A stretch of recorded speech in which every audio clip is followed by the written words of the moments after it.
Joker फॉलीड्यू यानी joker 2 finally आ चुकी है। जोकर 2 आप जो सोच रहे हो उससे ये फिल्म काफी ज्यादा अलग है। जोकर 2 जो है वो जोकर की पर्सनालिटी से ज्यादा आर्थर फ्लेक के ऊपर फोकस करती है कि वो कैसा है जब वो जोकर नहीं बनता है और कैसे सोसाइटी जोकर को ही देखना चाहती है, लेकिन उसके पीछे छुपे हुए इंसान जो कि मेंटल इलनेस चाइल्डहुड ट्रॉमा से गुजर रहा है, जो कि स्टेबिलिटी चाहता है कि कोई तो उसकी बात सुने और उसको समझे, वो देखना नहीं चाहते हैं। और कैसे एक दिन हार्ली उसकी जिंदगी में आती है और उसको वो डीप अटेंशन एंड लव देती है जो कि उसको चाहिए था। जोकर 2 में डायरेक्टर ने पार्ट 1 का जितना भी डेवलपमेंट था जोकर के कैरेक्टर के लिए, उस मेकअप एंड कॉस्ट्यूम के पीछे उसको पूरी तरीके से निकाला और बोला जो इसके पीछे का असली इंसान है उसको देखो। ये फिल्म कई टॉपिक्स के ऊपर बात करती है कि कैसे चाइल्डहुड ट्रॉमा एंड अब्यूज कितना अफेक्ट कर सकता है एक ह्यूमन बीइंग के ऊपर, कि उसको लाइफ टाइम के लिए वो दर्द से गुजरना पड़े, और कैसे कुछ लोग इससे डील करने के लिए एक्सट्रीम स्टेप्स ले लेते हैं या फिर उस कारण की वजह से उनको मेंटल इलनेस हो जाती है, और अगर सही टाइम पे इसका ट्रीटमेंट नहीं हुआ तो क्या से क्या हो सकता है। जैसे कि ये फिल्म बात करती है कि कैसे ये सिस्टम की भी गलती है कि उन्होंने बचपन में ही आर्थर की बात नहीं सुनी कि उसकी माँ कितनी अब्यूजिव थी और उसको फिर से उसी के पास भेज दिया गया। जोकर एंड हार्ली की केमिस्ट्री उनके परफॉर्मेंस की वजह से इंटरेस्टिंग बनती है। वॉकिन फिनिक्स ने फिर से दिखा दिया कि वो क्यों one of the greatest of all time है।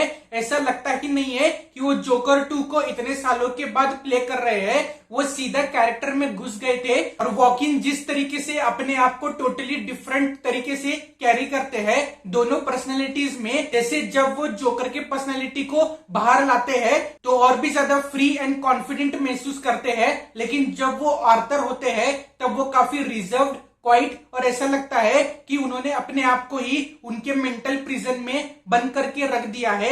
अगर आप बारीकी से नोटिस करोगे तो वॉकिन फिनिक्स ऐसे छोटे छोटे एक्सप्रेशंस या चीजें करते हैं जो कि काफी कुछ बयां कर जाते हैं उनके बारे में, और फिर से उसने जोकर के कैरेक्टर को एकदम बढ़िया तरीके से किया है। मजा ही आ गया देखकर।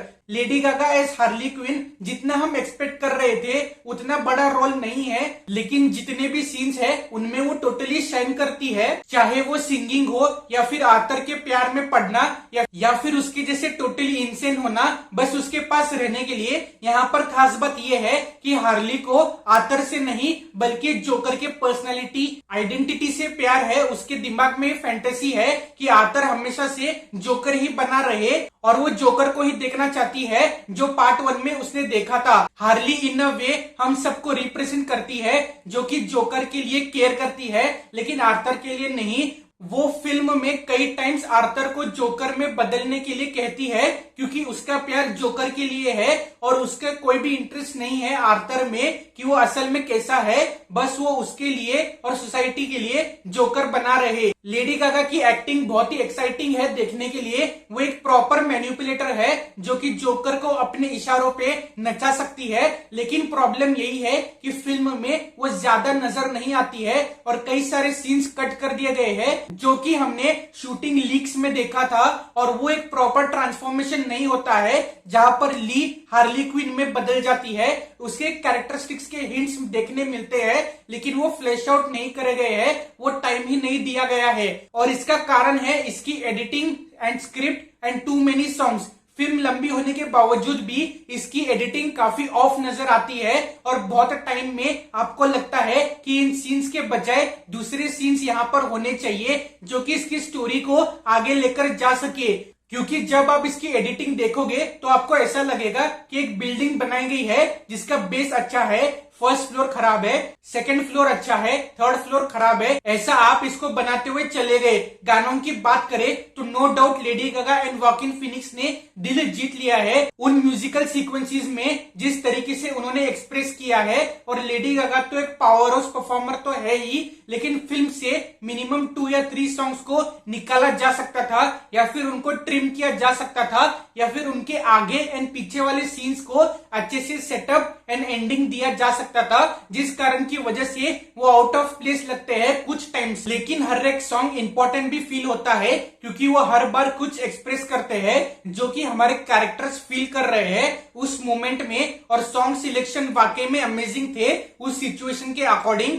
अगर फिल्म और थोड़ी लंबी होती with more scenes and with proper editing, ये एक एंगेजिंग वॉच बन सकती थी। लेकिन सैडली ये फिल्म एक वन टाइम वॉच बनकर ही निकलती है, जिसके बीच बीच में ऐसे मोमेंट्स आते हैं जो कि आप फिर से रिविजिट करोगे और अप्रिशिएट एंड स्टडी करोगे कि इसके पीछे का मीनिंग क्या है। डायरेक्टर टॉड फिलिप्स ने फिल्म में ऐसे कई सारे इंटरेस्टिंग टॉपिक्स को ओपन किया है जोकर के लाइफ के बारे में और कैसे सोसाइटी उसको ट्रीट करती है। जब एक लोनली डिप्रेस्ड इंसान को कोई मिल जाता है तो वो उसके लिए कुछ भी कर सकता है और अपने दिमाग में एक दूसरे के लिए किसी भी टाइप की फैंटेसीज बना सकता है। फिल्म की lighting, cinematography, production design, background score and music top level का है और हर एक फ्रेम देखने में काफी ब्यूटीफुल नजर आता है। जोकर 2 दिखाता है कि आपको जोकर को आइडियलाइज नहीं करना चाहिए और उसके साथ ये भी कि सोसाइटी, सिस्टम एंड फैमिली भी कितनी रिस्पॉन्सिबल है एक जोकर को आर्थर के अंदर पैदा करने के लिए। जहां पर एक साइड उसकी लॉयर मेंटल इलनेस को रूट कॉज बताती है और दूसरे साइड हार्ली अपने मतलब के लिए आर्थर को जोकर के आइडेंटिटी को टोटली एम्ब्रेस करने को बोलती है। और कैसे एक आदमी को होप मिलती है औरत के चक्कर में और बाद में यही जानने के लिए कि उसके दिमाग में ये रिश्ता क्या कहलाता है। और कैसे कोई भी आर्थर को उसकी रियल पर्सनैलिटी के लिए केयर नहीं करता है, सब लोग बस जोकर को ही देखना चाहते हैं। और एक मोमेंट ऐसा आता है जहां पर आर्थर की ह्यूमैनिटी जोकर के ऊपर आती है और तब पहली बार आर्थर एज जोकर अपने आप को दिल से एक्सप्रेस करता है। आर्थर क्या फील करता है उसको प्रॉपरली एक्सप्लोर किया गया है, लेकिन हार्ली को प्रॉपर फ्लैश आउट नहीं किया गया है। और जब आपके दिमाग में जोकर की एक इमेज फिक्स हो गई है और जब वो कुछ और ही हरकतें करता है तो आपको फील होता है कि आपको उसने चीट किया है। जैसे कि आप एक सेलिब्रिटी को पसंद करते हो उसके इमेज, वर्क एंड पर्सनालिटी के लिए, लेकिन अगर वो एक दिन कुछ अलग करे या बोलना चाहे तब आपको बिट्रेयल फील होता है और आप उसको रिजेक्ट कर देते हो कि जो तुम पहले करते आ रहे थे वो ही करो। हमारे दिमाग में जो इमेज है तेरे को उसको ही फॉलो करना होगा। अगर आप देखोगे तो फिल्म में बहुत कुछ है डिस्कस करने के लिए और मैं वो स्पॉइल करना नहीं चाहता। ओवरऑल फिल्म में स्ट्रॉन्ग परफॉर्मेंसेस है lady Gaga and walking Phoenix के द्वारा। टेक्निकली फिल्म काफी बढ़िया है सिवाय इसकी एडिटिंग एंड स्क्रीन प्ले के। और डायरेक्टर जोकर के पर्सनालिटी के साइड इफेक्ट्स के बारे में बात करते हैं और कैसे एक लविंग ह्यूमन बीइंग दूसरे ह्यूमन को डीपली अफेक्ट कर सकता है और चेंज कर सकता है। फिल्म की एंडिंग आपको जरूर सरप्राइज करेगी और मुझे भी उसको लेकर काफी मिक्स्ड फीलिंग्स है कि उसको कैसे हैंडल किया गया है।